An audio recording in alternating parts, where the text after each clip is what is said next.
aquela listinha que você faz utilizando um papel ou até um bloco de notas? Hoje eu vou te ensinar a fazer essa mesma lista utilizando Python, de forma simples e automatizada.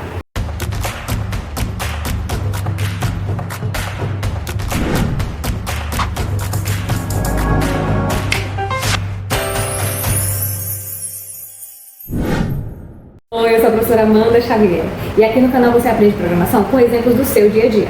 No vídeo de hoje a gente vai treinar o conceito de listas e loops, criando um programa que monta a sua lista de compras. Vamos lá? A ideia é perguntar para o usuário quais são os itens que ele quer comprar. E à medida que o usuário vai informando esses itens, a gente vai armazenando dentro de uma estrutura de dados que a gente chama de lista.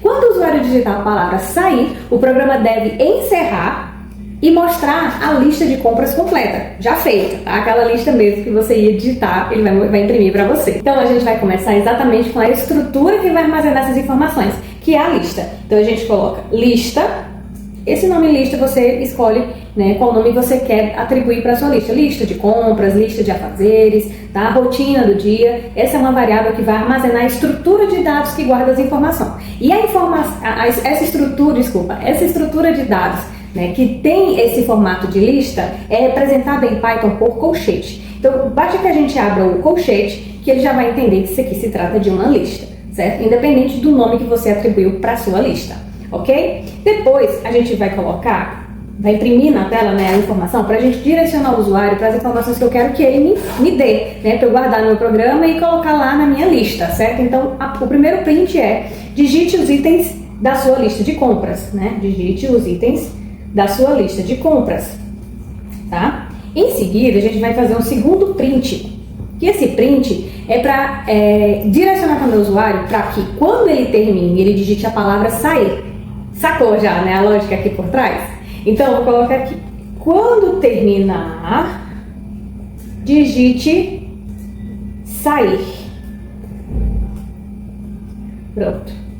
E agora a gente vai para a estrutura de repetição. Nesse caso eu vou utilizar o while porque eu não sei a quantidade de vezes que eu quero que essa estrutura se repita. Isso vai depender de quando o usuário digitar a palavra sair. Então ele pode adicionar 10 itens, ele pode adicionar 300 itens, eu não sei a quantidade de itens. Isso está muito a favor do que o usuário quer. E se ele não souber, né, a quantidade de itens que ele vai colocar na lista? Então vamos deixar livre e quando ele terminar, ele vai digitar a palavra sair para o nosso programa entender. Então para isso a gente vai utilizar a estrutura enquanto true. Certo? Então a gente vai fazer while true, tá? 2 pontos, lembra aí, né? E aí a gente já faz aquela indentação que a gente falou na aula passada, tá? E aí eu vou colocar uma variável chamada item, certo? Que é nela que eu vou pedir para o usuário ir digitando. Como ele está dentro de uma estrutura de repetição, isso vai acontecer várias vezes até que o item que o usuário digitou seja a palavra sair, então a gente faz aqui input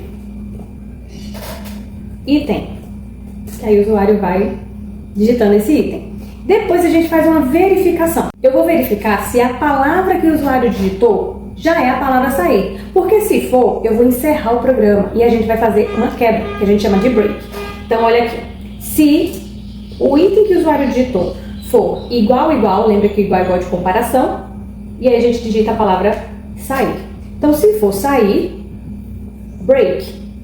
Pronto, agora a gente colocou a estrutura que encerra o loop se o usuário digitou a palavra sair. Mas se ele digitou os itens de compra, então, vou fazer aqui o caso contrário. Então, se o item, né, o que está dentro da variável item, não é sair, que entra o caso contrário, então a gente faz o else, lista.append item.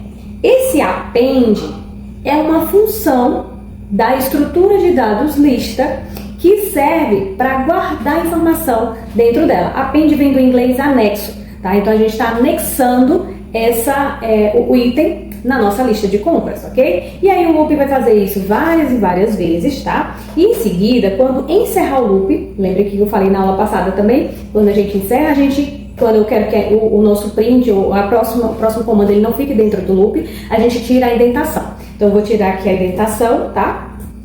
E agora a gente vai fazer o print. Lembra que no final, depois que ele terminar, então enquanto ele não encontrar a palavra sair, ele vai anexando. Quando ele encontrou a palavra sair, ele encerra, né? E aí vai sair do while. E aí nesse caso ele tem que imprimir a lista de compras completa, certo? Então vamos aqui, print sua lista de compras, tá? 2 pontos. Eu vou colocar esse barra N para fazer uma quebra de linha, para ficar um negócio mais organizado, separadinho, tá? E agora eu vou utilizar a estrutura de repetição for, porque agora eu sei a quantidade de itens exata que tem na minha lista, tá? Então vamos fazer aqui, ó, for. Lembra da variável do for, que você utiliza o nome que você quiser. Na aula passada a gente utilizou i. Hoje eu vou utilizar produto, que eu acho que é mais parecido e se assemelha melhor com o nosso exemplo. Então eu vou colocar aqui produto, lembra que produto vai percorrer em qual sequência? Eu quero que ele percorra na minha lista, tá? Que foi o que eu acabei de criar. 2 pontos. E aí, o que o for vai fazer a cada item que tiver na lista? Tá pegando aí, né? Então, ele vai imprimir, certo? Eu vou colocar esse tracinho para ficar bem organizadinho os produtos que forem ser impressos, tá? Então, vai colocar esse tracinho e depois ele vai mostrar qual é o produto. E tá pronto o nosso código. Vamos executar? Pra gente ver como é que fica? Vou executar aqui. Pronto, já apareceu as informações, né? Digite o list de compras e quando terminar, digite sair. Item. Vou colocar aqui maçã, dá Enter. Banana, Enter. Arroz. Enter. Vou digitar sair.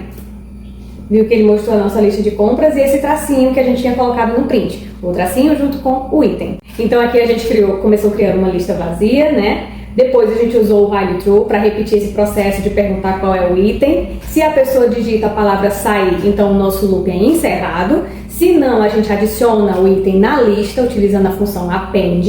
E no final a gente usa o for só para mostrar os itens que foram salvos na lista. E se você quiser melhorar esse programa, você pode ordenar a sua lista em ordem alfabética utilizando a função sort, ou você pode salvar em um arquivo txt utilizando os comandos open e write, coisa que a gente vai ver mais para frente. Esse tipo de programa é ótimo para treinar entrada de dados, estrutura de repetição e lista, que são elementos fundamentais da programação. Curtiu? Então comenta aqui embaixo que outras coisas você gostaria de organizar utilizando o Python. Ah, e você já sabe, né? Se inscreve no canal, ativa o sininho que sexta-feira tem mais um projeto novo por aqui.